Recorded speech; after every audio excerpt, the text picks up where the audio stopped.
that's right. We're right here, Sharp Facets Gallery. Hey, I'm Ann Eller this afternoon. It is 4:07 in the afternoon, and we are privileged to have Tut Underwood here from the South Carolina State Museum. We've been down there several times to check out things and look at the exhibits, and this time Tut said, I'll come up here to Greenwood and talk to your listeners about what's going on down there at the museum. So how you doing today, Tut? Doing great. Glad to be here. Thank you, Ann, for having me. Absolutely.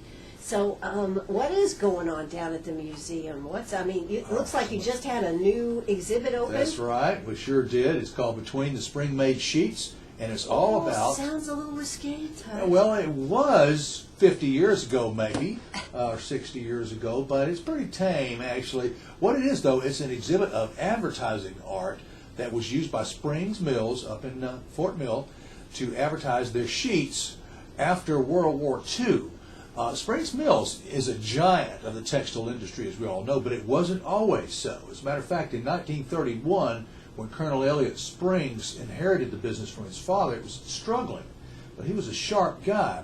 He had been, as a matter of fact, a World War I flying ace. How about that? And he was very dashing and visionary and forward-thinking and bold. And so after World War II, he had this idea on his mind for years, and he decided now the time is right, because sheets were just sheets, you know. There's not a lot to get excited about. Sexy. Yeah, exactly. But actually they are. But, well, he made them that way because he started this ad campaign in which featured these pretty girls and kind of suggestive copy, because mostly it was magazine ads in those days. There wasn't, well, television was just in its infancy. And so it was mostly advertising in newspapers and magazines. And so they had a lot of copy that went along with it, and it was a lot of it was double entendre and kind of pun-laced and things like this that could be considered quite risque for its day. And there was kind of a controversy over this advertising. However, the controversy is what he wanted, because it got people talking and looking and saying, did you see that, and what do you think? And it put Spring Made in people's minds, because he realized he needed to stand out from the pack, because sheets are pretty much sheets, you know. So he did this, and it worked. I mean, it created a controversy, but caught the public's imagination, and the things just started flying off the shelves, and it rescued the business and made Springs Mills one of the giants of the industry. Well, of course, that was back during the time of the pinup art and the calendars and everything, so that all fell right together there. Sure did. Now, where did this collection come from? It came from, most of it's come from the Springs Close Family Collection, but it was put together a year or two ago by Winthrop University, and it was traveled down to Columbia from Winthrop Galleries, and it was curated by Winthrop University Galleries director. And it's a really neat thing, because it shows you some of the finished art and sometimes the preliminary sketches. Some of it's black and white, some of it's color.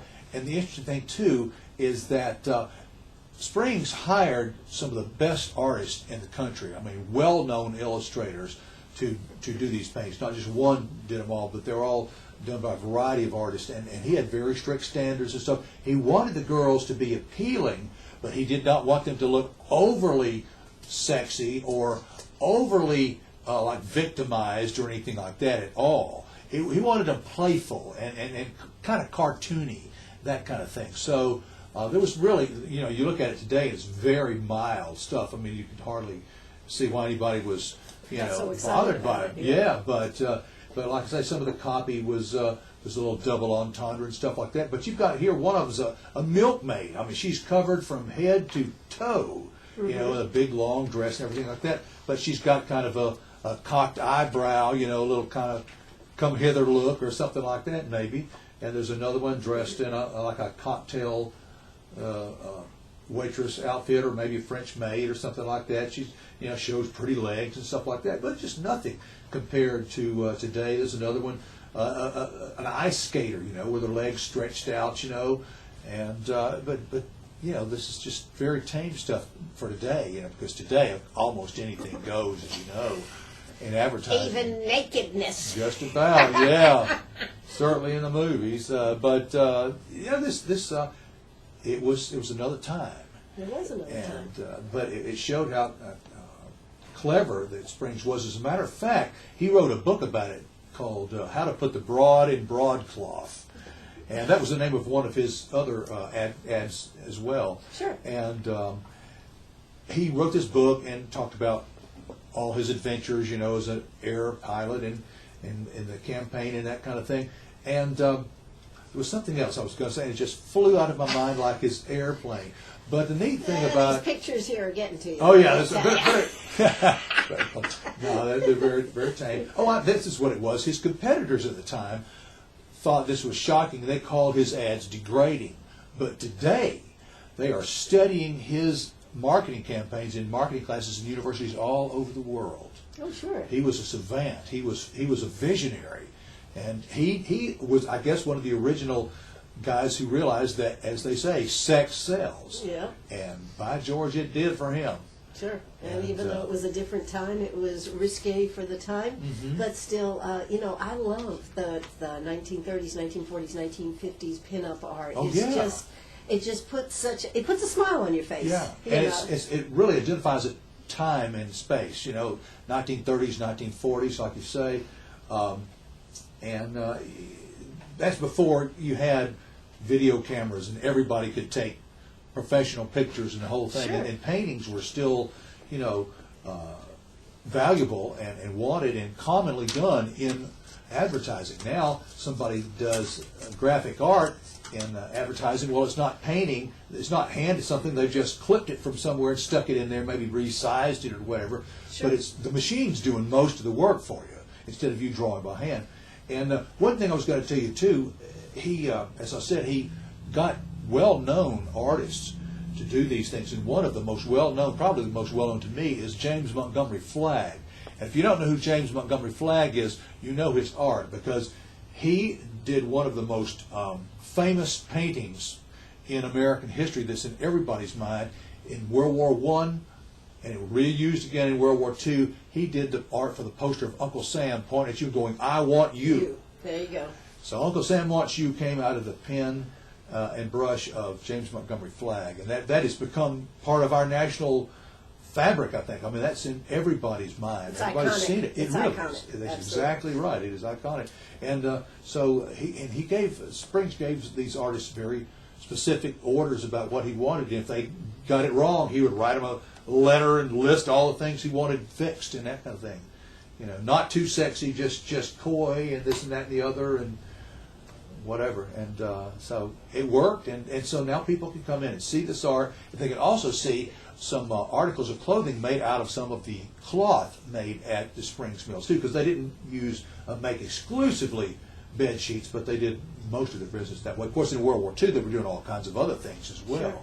But they developed some of the techniques and things like this. I think they were asked to develop a cloth, a cotton cloth, that wouldn't wrinkle so badly and stuff. So they got chemical treatments and put it on the cloth, and discovered new ways to manufacture cloth and that kind of thing. So they were making progress, and he also revamped his factories and modernized and upgraded his materials and his equipment too, so that he was ready when the big boom came. He was ready.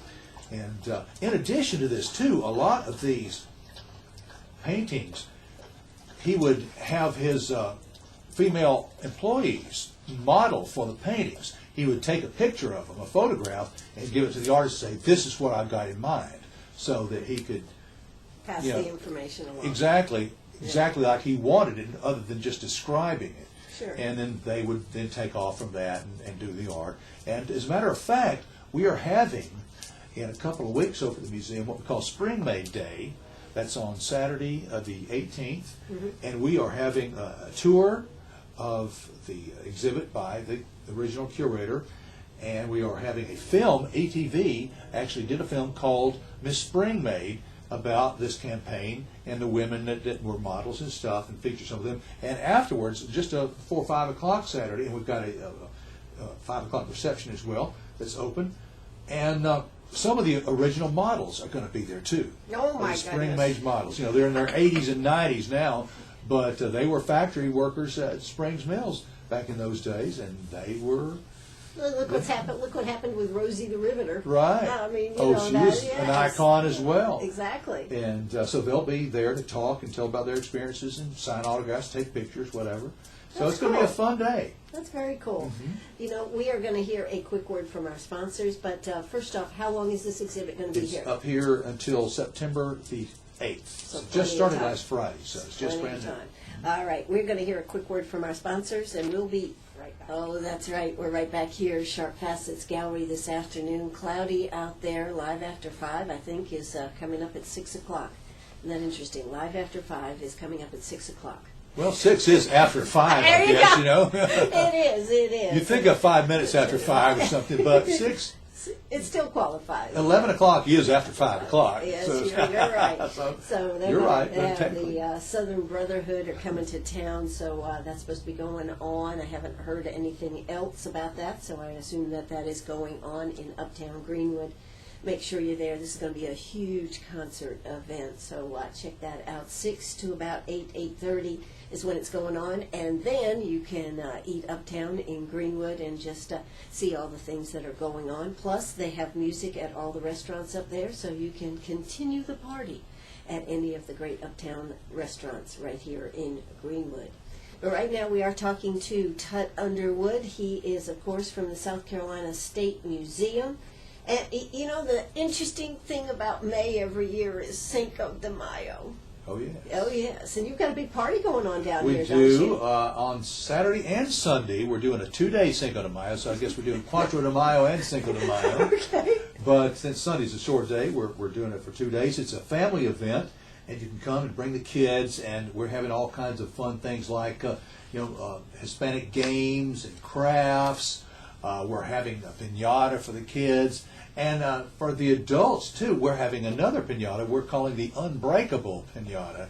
And that kind of came out of an idea we did. The unbreakable pinata. Yeah. You can swat it all you want, it's not going to Not break. going to break, that's right. Or we'll see if it breaks. But kind of came from an event last year we had a piñata at, and it was very tough. And the kids couldn't break it. So we had to get a couple of big men to take a baseball bat to it, and finally got it to break. And we thought it was so funny that it took so much to break it and to get into the candy that we decided, well, let's just have that back and call it the Unbreakable Piñata to see if we can make it even more unbreakable, you know. Sure. That'll be for the adults, and then, of course, the regular one for the kids. And then we've got a family that's going to be talking about memories of Mexico.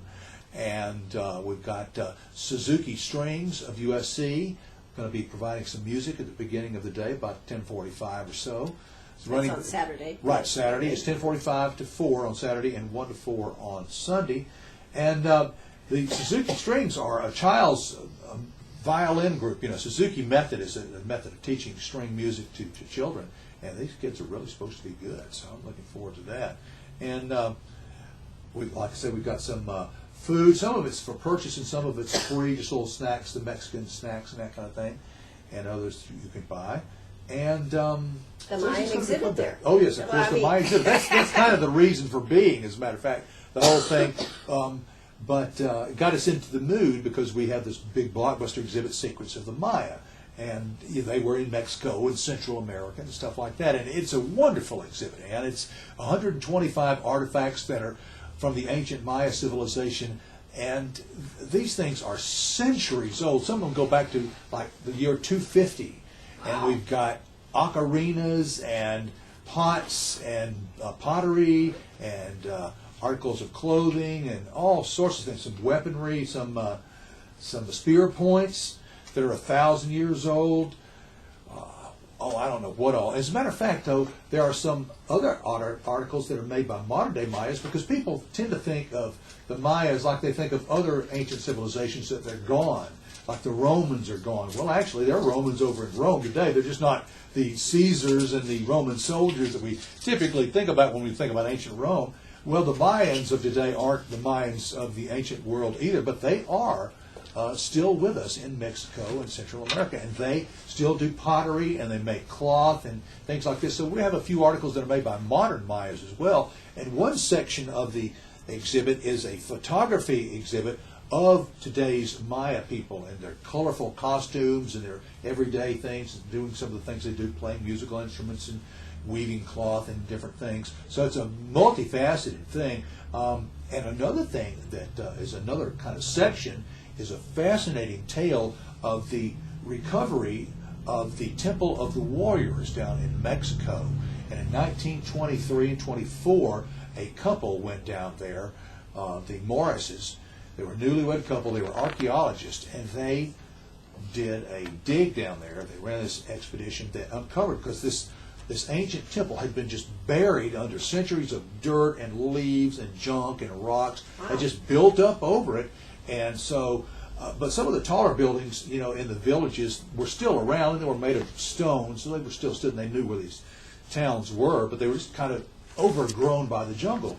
And they went in there and uncovered it. They had a lot of workers and stuff, and they brought the dirt down one wheelbarrow at a time. And they had to meticulously go through the dirt, sift through it to make sure they weren't throwing away anything of value. It could be small coins or little things or whatever. And they did that one wheelbarrow full at a time for 4 years. Now, they didn't do it a year running because they had the rainy season. They couldn't work during the rainy season, but I think it was April to November for 4 years they were down there doing that. And this temple it was up on a big platform, kind of like the base of a pyramid, and their pyramids are down there too, of course, but it was very flat, and it was like 2/3 of an acre or something.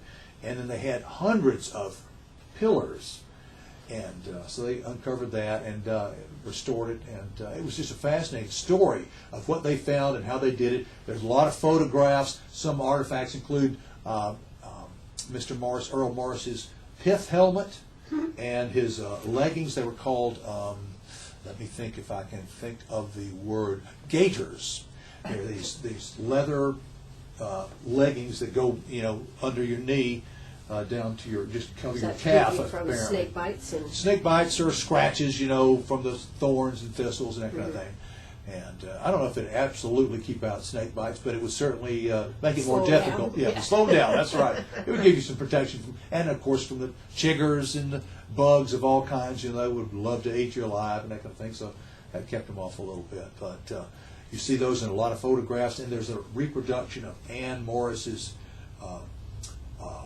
diary in which she recorded some of the things that they discovered, not only about the Indians, but she wrote about wildlife that they came across, snakes and jaguars and things like this, wild jungle animals and that kind of thing, and then the foliage and the crew and all kinds of things, because there were lots of things going on. It took a lot of people to do that thing. Some of them were diggers, some of them were cooks, some of them were housekeepers, some of them were, And what years were they doing this? This is 1924 to 1928.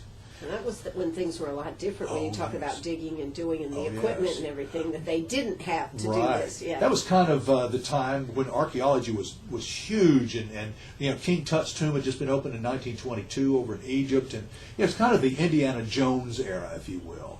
And although people are still out there doing things like that, not quite the huge, wow stuff, but archaeology is alive and well as a science, and they're out there digging around, finding out about everything from, as a matter of fact, today, I saw something in the paper about Jamestown, Virginia. They thought it had been washed away, eroded by the river, and they actually found, several years ago actually, that it was not washed away, and they've been digging around, and they found some bones of some of the inhabitants, because one winter it was so harsh that a lot of people starved to death and stuff like that. So they found some of the remains of those people. So it's going on all around us all the time. But this was a particularly exciting adventure down in Mexico to uncover the Temple of the Warriors and learn more about the ancient Maya. Temple of Doom. Yes. That was one of the Indiana Jones's yes, it was. adventures. Absolutely. Well, we are here with Tut Underwood. Hey, if you got a question for us, don't hesitate to give us a call, 229-7984. That's 229-7984. Time for the news. We'll be right back. Arg! Are you a pirate or a pack rat? Do you have a vacation of a lifetime sitting in the attic? Or a college tuition hung on a wall? Or is a fabulous retirement hidden in your jewelry box? Bring those items to Sharp Facets Gallery. We can establish value and buy from you or sell for you. And so ends another chapter at Sharp Facets Gallery, 72 Bypass, and on the web, sharpfacets.com. Oh, that's right. We're right back here at Sharp Facets Gallery. Our very special guest all the way from Columbia, South Carolina. Yes, in the left-hand corner in the orange chair. Weighing 198 pounds. Is the one and only Tut Underwood, representing the South Carolina State Museum. We're having a good time talking about all the good stuff coming up at the museum. Happening right now, of course, is the Mayan exhibit. They're going to have a big weekend with Cinco de Mayo. They've got a lot going on.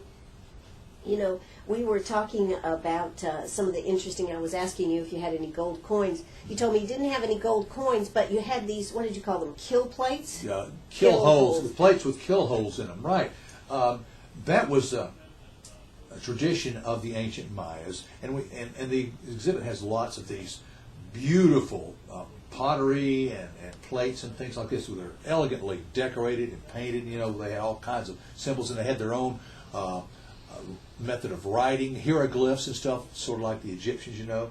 And they would do like a lot of ancient civilizations did. When somebody died, they would bury him with some of their possessions so they could use them in the next world. But they believed that they had to kill the possessions in order for them to go with the dead. Right. So they would drill a hole right in the middle of like their plates or their pots or whatever. These are called kill holes. And when somebody died, they would take a plate that belonged to them, drill a kill hole into the middle of the plate, and put the plate over the face of the person who's died so that the person's spirit could escape through the kill hole. So why it waited for the kill hole and the plate to be put over his face before escaping, I don't know. And I don't know why it came out of maybe his breath came out of the nose or something like that, I guess. That way it wouldn't shoot out of his toes or something like that. But anyway, those are beautiful, beautiful plates and dishes and things. And some of them, one of them even has dried cocoa beans in it. Of course, the Mayas gave us chocolate. Mm-hmm. So we owe them for that, big time. Absolutely. Who could live without chocolate? Yeah, and other crops and things like this too. You know, I think pinto beans and some kinds of corn and squash and a lot of things. Actually, they developed and cultivated thousands of years ago because they were around 2000 BC. Now, what effect has the fact that the Mayan calendar, it didn't end? Right. What happened there? Well, it stopped in December, and right. Some people thought the world was going to end, but obviously it did not. And so there's no more calendar for the Mayans? Right. But the Mayans, they didn't believe the world was going to end. It was just like you would pick up a calendar of 2013. Well, it ends on December 31st, but the world doesn't end after that. You just make a new calendar, pick up a new calendar, and you keep going. Then why did everybody believe that the world was coming to an end? I don't think everybody did, but it was a fun thing. Oh, yes, they did. Well, look, there are always some people out there that are going to believe anything about the end of the world, but it was a fun thing, obviously. We actually had an end of the world party ourselves at the museum a couple of nights prior to when the world was supposed to end. Was it well attended, Tut? It was. It was very well attended. You said nobody believed it. See, what am I talking about? Well, here? people like an excuse to party. I think that was the most thing. But it's a fun thing to talk about and that kind of thing. But I don't think that they really believed the world was going to end there. They just made this calendar, and it was good for 5,000 years. So they figured we got all the time in the world to make another one. So they never did. And then, of course, they didn't make another one, did they? Right. Well, but it was about 5,000 years long. So. So that's why they could believe that the world was ending. They had a couple of different calendars, though, because they had an accurate 365-day calendar. They really did. Okay. It didn't have leap year in it, but the big one was called the long count, so that was lots of calendars put together, I guess. But they had a 365-day calendar. They had, like I said, hieroglyphic writing. They had a very sophisticated mathematics system built on 20 instead of 10 like we do. And they were the first civilization in the Western Hemisphere, maybe the first in the world, we're not sure, but certainly one of them, to use the concept of zero in their mathematics. Well, they were very advanced people, weren't they? They were very advanced, just like the Egyptians were in the Eastern Hemisphere, the Mayas were in the Western Hemisphere. So it was really cool. It's a wonderful exhibit, so I hope everybody will come over and see this before it ends. It goes through June the 9th, so you've got about another month to go. So come on down and check it out and all the other great things. Absolutely. Now, I see where you're having a Story Fest down there on June 1st. What is Story Fest? Story Fest is just an event that we have with the State Library, and they kind of do it where the service the location. But they come over and they tell stories and read stories, and children's authors come and sign books and that kind of thing. And they try to get kids interested in reading. Well, maybe writing too eventually, Sure. And they're encouraged to come and every kid's going to receive a literacy bag and books with featured authors in them and that kind of thing. And so it's going to be a nice, fun time from 10 to 5 on the 13th. I think some people are going to read stories from Sammy the Story Chair, which is our chair at the museum. It's a painted-up special rocking chair. And we've had people reading stories in there, and celebrities like Joe Penner of WIS-TV. He has read stories from the Sammy the Story Chair. So it's just a fun family event if you've got little kids that like to be read to. Come on down, get some children's books, meet some of the authors, and enjoy Story Fest on June the 1st. That's Saturday, June the 1st. That's almost a That's month. a month away. Yeah, a month away. Exactly. Yeah, all kinds of things. We've got stuff this weekend. We've got all kinds of things on the weekends. We've got summer camps during the summer and stuff like that too. Sure. And if people want to get hooked up with the museum, like from up here in Greenwood, I think it's easy when you're right there in Columbia, Sure. but how do you find out about what's going on at the museum? Okay, anytime. Just get on the computer and look us up at our website. It's very easy to find, SouthCarolinaStateMuseum.org. That's it, our name.org. And it's got all the schedule of events and all the latest exhibits and activities going on. It'll tell you everything you need to know and who to contact. If you need to contact somebody in person, you can send us an email, you can call us on the phone, whatever. But I'm glad you mentioned that, because you can also join the Friends of the State Museum and support us financially and do good for yourself too, because membership in the Friends of the State Museum is a great bargain. It's a wonderful benefits. If you join the Friends, you can get free admission, general admission, all through the year, every day. It does not include the extras like your Secrets of the Maya, our blockbusters. Those cost extra, but you get it free. Otherwise, all year round, you get a 10% discount all year round at our wonderful store, the Cotton Mill Exchange. 10% off in our cafe, the Crescent Cafe, which, by the way, is temporarily closed just because we've got construction going on, and we'll talk about that in a minute. Sure. And all kinds of things. You get our quarterly How much magazine. does it cost? Images. Well, it depends on what level. You can get a single membership, I think, for about $35 a year. That's a bargain. A family is about $70. Don't hold me. This is approximations in my feeble mind, because I don't administer the members program, but I think that's right. And you can get a business for on up, a couple of hundred or something like that. It goes on up. But most people, I think, like the family membership, and that way you can bring the kids and all, and everybody in the family gets in free, and the immediate family, the mother, father, and their children get in free all the time. And so you can save your money back in no time. If you shop at the store and get discounts there, and you come to the museum a couple of times a year, and of course you want to come more often than that, because there's always something new and different changing and things on the weekends. You get discounts on our summer camps. I was mentioning that a minute ago. So there's just so many neat things. You get discounts on programs and things like this. You get special days, like when the Maya exhibit opened, we had a special day for the French where they could come at a discount, even from the regular fee for the exhibit. They get in at a discount for that, plus the regular free. And I suppose they had a special time, so they got to kind of preview it. Mm-hmm. Yes, so that makes you feel extra special. Right, and so we just try to treat our friends right. But the thing is, as much as you get from your membership, what I like to say is the real reason you should join the State Museum is to preserve the culture of our wonderful state. We have a state we are so fortunate in that has more heritage and more history than most, because we were one of the original 13.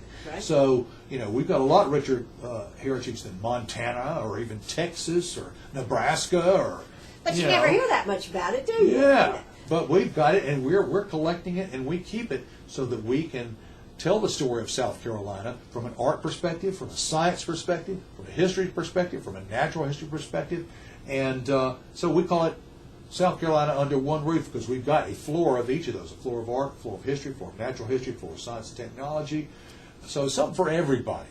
If you love art but hate history, that's all right. Come on down. We got art for you. If you hate history and love science, we got science. If you love history, come on down. But of course, And we've got such a rich state, and you're supporting the preservation of the culture and the heritage of this great state, and that's really why you should join the Friends of the State Museum. And if we're not careful, we could lose our history, As- you know, right. as so many places are beginning to, and, you know, what is Mm-hmm. happening in our culture and everything. Right. You want to make sure that you keep the culture alive from what it was, regardless of what it changes to, Right. but what it was. That's right. Someday we may go back to those values and say, you know, those were a good thing. Oh, absolutely. Yeah. And we collect things from today, too. We don't just collect old things, because that pen on your paper there, in 50 years, that pen will be 50 years old. And that we might have that in a museum saying, Ann Eller, the star of WCRS, once used this pen. That's right. You know. She signed her name on the line That's and took right. a chance. Absolutely. Hey, So, I'm here that's with right. Tut Underwood. We're going to hear a quick word from our sponsors. Don't you go away. I'm Ann Eller, right here with Tut Underwood, getting all fired up here, talking about old radio stations and how that some of the, oh God, you were talking about the videotapes and the audio Technology tapes and and that you need to transfer. You have some down there at the at the museum. And these things need to be preserved, because Absolutely. once they're gone, they're gone. That's right. That's Yeah. history. So we're going to try to find some way to save some of the tapes that we have, and documentaries and whatever like that. You know, some of them, of course, have been the better ones, or the more famous ones, I should say, have been transferred, you know, by the professionals onto DVDs and things Sure. like that. But one of these days, they'll transfer it to another type of technology, and DVDs and CDs they're already fading. They are. Yeah, And, you're right. So in another 10 or 20 years, I mean, my kid, he never plays CDs. I give him music CDs for Christmas sometimes, and he'll transfer it to his iPad or his iPhone or his computer, and he never plays the CDs. Yeah, So, but you know what? much The less old records or- have great sound. they do. You know, and when you heard music on the old radios with the tubes and everything, Mhm. I tell you what, there's not much that can beat that. That's very true. Yeah, You're absolutely and right. you know, actually, you know, have you seen some of the albums? Some artists are actually recording on regular Yeah, LPs records. again, yes, Yeah. they are. They never completely went away. Just a few tiny ones survived, and now they're coming back. And as a matter of fact, the LP has such a cachet to it among vinyl collectors and specialists and aficionados, audiophiles, whatever you want to call them, that they are now more expensive than CDs. When CDs first came out, they were more expensive than LPs. Sure. But So, now LPs have more prestige now, you know. I was noticing, since I'm in the radio business, that you just got an extensive collection of historic radios down there. Right, and these are not the old-time radios of the 30s and 40s. These are actually from the 60s. This is a collection of transistor radios that were collected in the late 50s and the 60s by a man who's a doctor now, and he got the latest technology when he was a kid and just started picking them up and that kind of thing. Some of them are pocket size, some of them are very much smaller than that, like 2 inches square or something like that, and a couple of shortwave sets as well. And so he donated those to the museum, so we're excited about that. And one of these days we'll get them out on the floor. They're not on exhibit yet because we just can't exhibit but a small fraction of our collection. But That we is are a problem too, isn't it? To It have is, such but- great collections and you have to keep changing it around, which of But- course makes people come back. Exactly. So you got to give them a reason to come back. And Yeah. so we do that. It's a lot of fun. And of course, we're adding on to the museum as well. So So tell us how that's coming. This is an exciting it project. really is. We are just beside ourselves with joy that this has started. This idea came about in 1996. It's called Windows to New Worlds. It's an expansion of the museum. We're adding 70,000 square feet of new and renovated space to the museum. We are adding. Where are you adding it at? I'm Well, telling you. That parking lot, did you take that parking lot away we Well, used to park in? no, but it's on the end of the building, Mm-hmm. on the east end of the building. Part of it's inside the building, and part of it's on top of the building. On top of the building, we're building a state-of-the-art observatory where we're going to have a gigantic and beautiful Alvin Clark telescope to look into the heavens at night and even in That's the daytime. a huge, that's a Oh, yeah. 10, how many inches it is? That's The, huge. the lens is 12 3/8 inches. That's huge. It is huge. And it magnifies something like 400 times or something like that. And the instrument itself is like 12, 14 feet long. Sure. It's going to be high up in the air and stuff. We'll have little steps going up to see it. And Then you'll also have video cameras coming off of it too, so you can see what is being seen on screens or right, something. it'll be a little eyepiece we'll put video camera on the eyepiece and put that so that whatever it sees can be projected onto the dome of next door, which is going to be our planetarium. And that's being built right now as well. And that's going to be a 55-foot dome, digital dome planetarium and theater. It's going to be fabulous. Not only can it do that, it can show these incredible space, 360-degree outer space films and documentaries and experiences. We can do all kinds of other films of art and history and nature in there. We can give small performances in there. We can give entertainment shows like laser light shows. You can listen to Pink Floyd or the Beatles or Beethoven or whatever, and there'll be all kinds of laser lights flashing around as you're listening to the music. It's going to be fantastic. Psychedelic. Oh, psychedelic. Absolutely. There you go. Yes. That's an old word there for you, people. There you go. Yeah. And then the third element is a 4D theater. That's going in where our 4D? 4D, that's right. If you don't know what 4D is, of course you know that 3D is back. It's been back for a few years, and you're watching a 3D film on a large screen. But the fourth dimension is the seats. We've got special seats that correspond to what's going on in the movie. So if you're going down a bumpy road, the seats will buck.